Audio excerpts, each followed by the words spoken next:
விசுவாசம் என்பது இல்லாதவைகளை இருக்கிறதாக அழைப்பது தான் விசுவாசம்.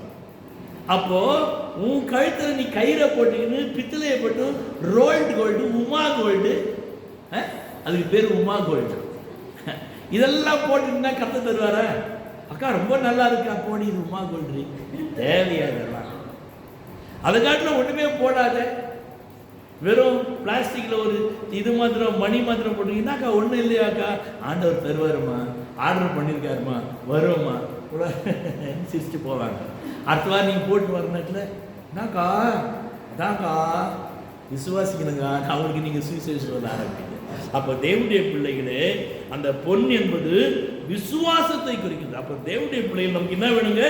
விசுவாசம் வேண்டும், விசுவாசம் வேண்டும். அந்த விசுவாசம் வர வர கர்த்தர் நம்ம என்ன செய்வார்? அவரு அலங்கரிப்பார். என்ன செய்வார்? ஆண்டவர் நம்ம அலங்கரிப்பார். அப்போ உங்களை கர்த்தர் அலங்கரிக்க வேண்டுமானால் உங்களுக்கு என்ன வேணும்? விசுவாசம் வேணும். இருப்பதை அல்ல, இல்லாததை உங்களை தேடி வரும்படியாக நீங்க ஆண்டு சமூகத்தில் கேட்பதுதான் விசுவாசம். அப்புறம் என்ன கேட்டாங்களா? ஆடைகளை கேட்டார்கள். எதை கேட்டாங்க? வஸ்திரங்கள்.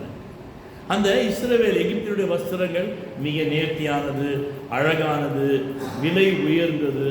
அப்போ இஸ்ரவேல் மக்கள் சாதாரண ஆடைகளை, அடிமைத்தனத்தின் ஆடைகளை அவர்கள் உடுத்தி இருந்தார்கள். எனவே இந்த அடிமைத்தனத்தின் ஆடை எனக்கு வேண்டாம், எனக்கு ராஜ வஸ்திரம் வேணும், உயர்ந்த வஸ்திரம் வேண்டும் என்று சொல்லி இந்த இஸ்ரவேலர் அவர்கள் கேட்டு வாங்கினார்களாம். The book of Revelation chapter 3 verse number 18 என்ன வாசிக்கிறோம்? அந்த இடத்துல நீ என்னிடத்துல கேட்டு வாங்கிக்கொள் சொல்ற, உனக்கு வேண்டிய ரட்சிப்பின் வஸ்திரத்தை கேட்டு வாங்கிக்கொள்னு சொல்ற. அப்போ தேவனுடைய பிள்ளைகளை இந்த மாதத்துல இந்த ரட்சிப்பின் வஸ்திரத்தை நாம் ஆண்டவர்கிட்ட கேட்க வேண்டும். ஆண்டவரே, எனக்கும் ஒரு ரட்சிப்பின் வஸ்திரத்தை தாரும் ஆண்டவரே என்று நாம் ஆண்டவர்கிட்ட கேட்க வேண்டியவர்களாக இருக்கிறோம். ஏசாயா தீர்க்கதரிசி 61ஆம் அதிகாரம் 10ஆம் வசனம் வாசிக்கின்ற வழியில அங்க என்ன வாசிக்கிறோம்?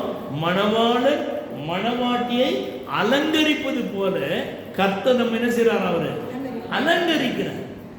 அப்போ மணவாளனே இந்த மாதத்துல மணவாட்டியாகிய சபையாக நம்மை அலங்கரிக்க போகின்றார். ஆமென்.